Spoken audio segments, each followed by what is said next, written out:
ആയിരിക്കും. അനവധി കഥകൾ കേൾക്കുകയോ കേൾക്കാനിരിക്കുകയും ചെയ്യുന്ന നിങ്ങൾക്ക് മുമ്പിൽ ഒരു കൊച്ചു കഥയുമായാണ് ഞങ്ങൾ കടന്നു വന്നിട്ടുള്ളത്. ഞങ്ങളുടെ കഥയുടെ പേര് വഹ്ശിയുടെ ചാട്ടുളി. അതെ, വഹ്ശിയുടെ ചാട്ടുളി. സാഗരം കഥയുടെ സാരമുരത്തിയിടട്ടെ പാരിതിൽ ഞങ്ങൾ സത്യമതമത് വാക്കിയിടട്ടെ കരമിതുയർത്തിടുമെന്നുടെ സവിധത്തിൽ ഈ ഗാനമില്ലാവെങ്കിലും ചൊന്ന അന്തമുരക്കുന്നേ കരമിതുയർത്തിടുമെന്നുടെ സവിധത്തിൽ ഈ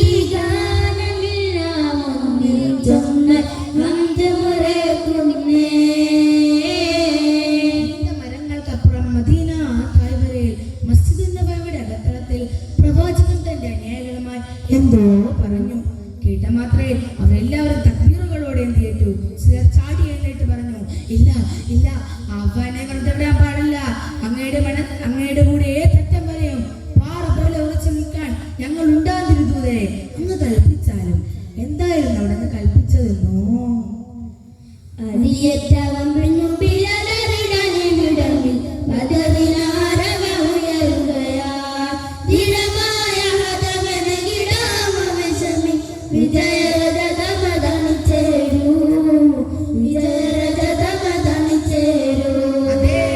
അത് ബദറിലേക്കുള്ള വിളിയാളമായിരുന്നു. ഹിജ്റ 2-ാം വർഷം അബൂ സുഫിയാനെ തടയാൻ പുറപ്പെട്ട മുസ്ലിം സൈന്യവും ശത്രു സൈന്യവും ബദറിന്റെ താഴ്വരയിൽ ഏറ്റുമുട്ടി. ഹംസത്തുൽ ഖറാറിന്റെ വാളുകൾ അന്തരീക്ഷത്തിൽ മിന്നി മറയുമ്പോൾ ശത്രുകിങ്കരന്മാരുടെ ശിരസ്സുകൾ ചിതറിക്കൊണ്ടേയിരുന്നു. അബൂജഹൽ, ശൈബത്ത്, ഉത്ബത്ത് ഓരോരുത്തരായിട്ട് ഇടന്ന് വിടുകൊണ്ടേയിരുന്നു. യുദ്ധത്തിന്റെ ആവേശം വിടാനെത്തിയ മഹിമകളിൽ നിന്ന് എന്ത് വിലപിച്ചുകൊണ്ടിരുന്നു. എന്റെ പിതാവ്, എന്റെ സഹോദരൻ, എന്റെ ഭർത്താവ് എല്ലാം എനിക്ക് നഷ്ടമായി. ഇല്ല ഇല്ല, അവനെ വെറുതെ വിടാൻ പാടില്ല. എന്റെ മനസ്സിൽ പറഞ്ഞു, അവന് വധിച്ചിട്ടേ സമാധാനമുള്ളൂ. ഹിന്ദിന്റെ മനസ്സിൽ ഭയം നീങ്ങി. അത് എന്തെന്നല്ലേ?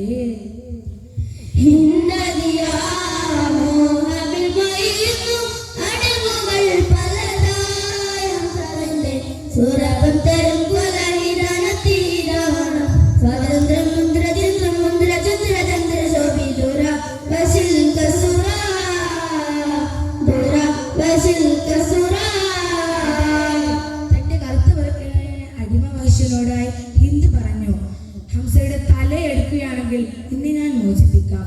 വഹ്ശിയുടെ ഉള്ളിലൂടെ ചിന്തകൾ കടന്നുപോയി. എത്ര നാൾ ഒരാളുടെ മുമ്പിൽ തലകുലിച്ചിരിക്കണം?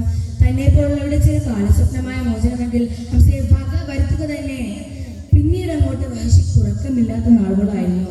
കാത്തിരിപ്പിനൊടുവിൽ അതാ ആ ദിവസമെത്തി. ഇതിന്റെ ഭൂമിയിൽ വെച്ച് ഹംസ റളിയല്ലാഹു വെട്ടി വീഴ്ത്താനുള്ള മാർഗനിർദ്ദേശങ്ങൾ പഠിപ്പിച്ച് ഹിന്ദ് വഹ്ശിയെ യുദ്ധഭൂമിയിലേക്ക് പറഞ്ഞയച്ചു.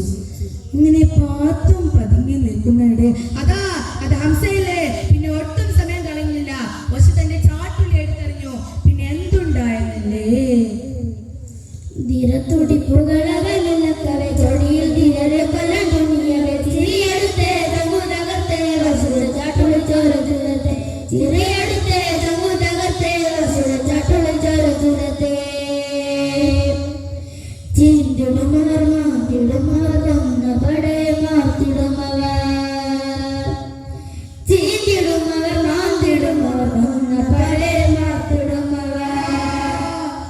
ഹംസ റളിയല്ലാഹു വഹ്ശി തന്റെ ചാട്ടുളി എടുത്തെറിഞ്ഞ് വീട്ടിയിരിക്കുന്ന കണ്ട് ഹിന്ദ് ഓടിയെത്തി. ഹംസ റളിയല്ലാഹുവിന്റെ ഭൗതിക ശരീരം വികൃതമാക്കി അവിടുത്തെ നെല്ലുകൾ കൊഴിഞ്ഞെടുത്ത്, കാത് പറിച്ചെടുത്ത്, മൂക്ക് മുറിച്ചെടുത്ത്, വയറ് പിളർത്തി, കരൾ ചതിച്ചു തുപ്പി. നിബ്ജങ്ങളുടെ ഹൃദയം വിങ്ങിപ്പൊട്ടി, കണ്ണുകളിടറി, കണ്ണുകളിൽ ചാടി കഴുകാൻ തുടങ്ങി. കാലമധികം കഴിഞ്ഞില്ല. മക്കയിലും മദീനയിലും ഇസ്ലാമിന്റെ പതാക പാറി പറക്കാൻ തുടങ്ങി. ജനം കൂട്ടം കൂട്ടമായി ഇസ്ലാമിനെ പേടിക്കൊണ്ടിരുന്നു. എന്ത് വഹ്ശി സത്യഭക്തിയിലേക്ക് കടന്നു വരുകയാണെന്നോ? എങ്ങനെയാണ് നിബ്ജങ്ങളുടെ സദസ്സിൽ വരുന്ന അവർക്ക് നബിയെ അംഗീകരിക്കാൻ കഴിയുക? ഒരു വേള സത്യത്തിനൊത്ത് വന്നേ അല്ലാഹുവിൻ ദൂതരെ ചാരെ തന്നെ മഹിളായം ഹിന്ദു മദീന വഹ്ശി മഹമൂദർ തങ്ങളിൽ ആശിച്ചില്ലേ എന്നെ തരൂ മാപ്പ് താനകൾ ആകിയും വിരാജ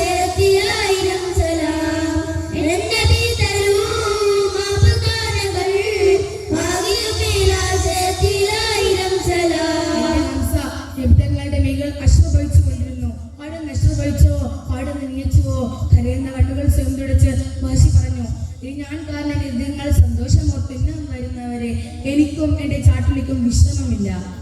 കാലചക്രം പിന്നെയും നീങ്ങി. അബൂബക്കർ റളിയല്ലാഹുവിന്റെ ഭരണകാലത്ത് ഖാലിദ് ഇബ്നു വലീദ് റളിയല്ലാഹുവിന്റെ നേതൃത്വത്തിൽ യുദ്ധസേനാംഗങ്ങൾ യമാമ ദ്വീപിലേക്ക് പുറപ്പെട്ടു. ഉസൈദ് ഇബ്നുൽ കസ്സാബിന്റെ കഥ കഴിക്കണം. പരിശുദ്ധ ദീനിനെതിരെ വന്ന ഒരു പടപ്പുറപ്പാടിനെ ഒരന്ത്യം കുറിക്കണം. അതിന് യുദ്ധം തന്നെ പല മാർഗമുള്ളൂ. അതാ യുദ്ധം കൊടുമ്പിരി കൊള്ളുന്നു. എങ്ങനെയുണ്ടാ കാഴ്ച? ആശമുറ്റത്തെടുത്താലേ വരുമടുത്തെ തൊടുന്നതിന് ശരീരം കൊതിച്ചാണ്. ആ അല്ലാഹുവിൻ സ്വർഗ്ഗം കണ്ട് മോഹന പരീക്ഷ കണ്ട് യുദ്ധഭൂമിയിൽ ഒത്തവാലെ നിരന്താണ്. ഉള്ളിൽ നിറഞ്ഞ ദാഹം, തീരിൽ തികഞ്ഞ ത്യാഗം, അഹ്ലിലേക്ക് തലിമദദിൽ ഇർളാകി തേടുന്നു റബ്ബിനാലെ ഇഹ്സാന. അഹ്ലിലേക്ക് തലിമദദിൽ ഇർളാകി തേടുന്നു റബ്ബിനാലെ ഇഹ്സാന. യുദ്ധത്തിൽ മുസ്ലിം സൈന്യത്തിന്റെ ചെറുത്തുനിൽപ്പിൽ അടിപതറിയ ഉസൈദ് ഇബ്നു സൈന്യം അവന്റെ അധികത്തിലേക്ക് ഓടിയൊളിച്ചു. മുസ്ലിം സൈന്യത്തിന്റെ മുമ്പിൽ കോട്ടമതിൽ പൊട്ടിയടക്കപ്പെട്ടു. നേതൃപദം അലങ്കരിക്കുന്ന ഖാലിദ് ഇബ്നു വലീദ് റളിയല്ലാഹു അൻഹു അല്പനേരം ചിന്തയിലാണ്ടു. ഇനി എന്തുണ്ട് മാർഗം? അപ്പോഴാണ് ബർറ റളിയല്ലാഹു അൻഹു ഓർമ്മ വന്നത്. കേട്ട മാത്രമേ ബർറ റളിയല്ലാഹു അൻഹു പറഞ്ഞു, എന്നെ നിങ്ങൾ ഉയർത്തി അറിഞ്ഞാൽ ഞാൻ നിങ്ങൾക്ക് കോട്ടവാതിൽ തുറന്നു നൽകാം. അതും സംഭവിച്ചു.